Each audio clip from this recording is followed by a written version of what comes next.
আমি মোহাম্মদ তাজুল ইসলাম ফরাজি, মহাসচিব স্বতন্ত্র ইবতেদায়ী মাদ্রাসা শিক্ষক সমিতি। আমরা এখানে দাবি করতেছি, আমরা আজকে এই যে স্বতন্ত্র ইবতেদায়ী মাদ্রাসা এর প্রতিষ্ঠার বয়স হলো প্রায় 39 বছর। এই 39 বছর ধরে আমাদের ধারাবাহিকভাবে আমরা প্রতিষ্ঠান চালিয়ে যাচ্ছি। অনেক শিক্ষক বিনা বেতনে রিটায়ার করেছে, মারা গেছে, তারপরও আমরা প্রতিষ্ঠান ছাড়িনি। আর ছাড়ার সুযোগও নেই। কেন নাই? যখনই আমরা এটা ছেড়ে অন্য কাজে যাই, তখনই সরকারি অফিস থেকে উপজেলা শিক্ষা অফিসার ডেকে বলে আপনাদের একটা তথ্য চেয়েছে। মনে করি যে হ্যাঁ, এটা এবার হবে। আমরা অপেক্ষা করতে করতে চলে যাই, আবার দেখা যায় একটা চিঠি হয় ইবতেদায়ী মাদ্রাসার তথ্য চেয়েছে। এভাবে ধুকে ধুকে আমাদের অনেক শিক্ষক বিনা বেতনে রিটায়ার করেছে। অথচ আমরা আজকে বৈষম্যের শিকারের সরকার আজকে বাংলাদেশের ক্ষমতায়, সেই জন্য আমরা বৈষম্যের সংস্কার চাই, বৈষম্যের নিরসন চাই। যেমন বৈষম্য, স্বতন্ত্র ইবতেদায়ী মাদ্রাসা এবং সরকারি প্রাইমারি একই পরিপত্রে চলে, একই নিয়মে চলে, একই অফিসার একটা পরিদর্শন তদারকি করে। যেমন প্রাইমারি ছাত্রদের উপবৃত্তি আছে, আমাদের ছাত্রদেরও উপবৃত্তি আছে। বর্তমানে নাই, বন্ধ করছে। উপবৃত্তি ছিল 2 সাল থেকে 22 সাল পর্যন্ত উপবৃত্তি ছিল। তারপরে যেমন প্রাইমারির ছাত্রদের বিনামূল্যে বই দেয়, আমাদের ছাত্রদেরকে বিনামূল্যে বই দেয়। অথচ প্রাইমারি শিক্ষকদের বেতন অন্যান্য সুযোগ সুবিধা আছে, আমাদের শিক্ষকদের বেতন অন্যান্য সুযোগ সুবিধা নাই।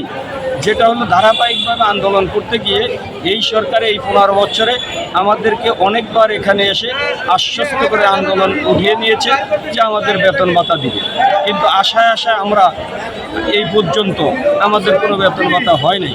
এমনকি আমাদের একটি তথ্য চেয়ে যে আপনার বিশ্ববিদ্যালয়ের আইআর শিক্ষা বিষয়ক গবেষণা একটি গ্রুপ, এদেরকে দায়িত্ব দিয়েছে যে একটি স্যাম্পলিং স্টাডি রিপোর্ট দেওয়ার জন্য।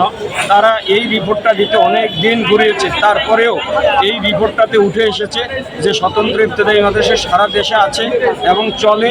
এমনকি অনেক প্রাইমারির চেয়ে অনেক স্বতন্ত্র ইবতেদায়ী মাদ্রাসা ভালো। এভাবেও রিপোর্ট এসেছে। এই রিপোর্ট অনুযায়ী আমাদের বাস্তবায়ন করা হয়নি। মন্ত্রী মহোদয়, ডিজি মহোদয় আমাদেরকে করবে দিবে আশা দিয়ে আমাদেরকে ফিরিয়েছে। এমনকি অধিদপ্তর থেকে 3-4 বার আমাদের প্রস্তাবও গিয়েছে বেতনের। এমনকি বিগত প্রধানমন্ত্রী আপনার 2019 সালে আমাদের 311 কোটি টাকা স্বতন্ত্র ইবতেদায়ী মাদ্রাসার জন্য প্রয়োজন, এই প্রস্তাবের উপরও স্বাক্ষর করেছিলেন, কিন্তু বাস্তবে আমাদের কিছুই করে নাই। তাই আমরা আজকে এই যে আমাদের এই দেশের সম্পদ, সারা বিশ্বে নন্দিত নেতা, আজকে আমাদের যে প্রধান উপদেষ্টা, আমরা ওনার কাছে দাবি জানানোর জন্যে আমরা এখানে অবস্থান কর্মসূচি করছি।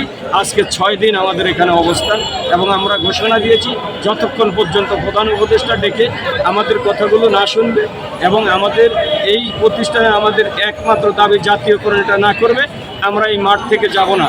কেননা আমরা 2016 সালে এখানে 29 দিন আন্দোলন করেছিলাম, ঝড় বৃষ্টি তুফানের মধ্যে খোলা ময়দানে। এখন তো একটু ব্রিজের ছায়া আছে, তখন এই দাঁড়ানোর ব্রিজের ছায়া ছিল না। 29 দিন আন্দোলন করেছি।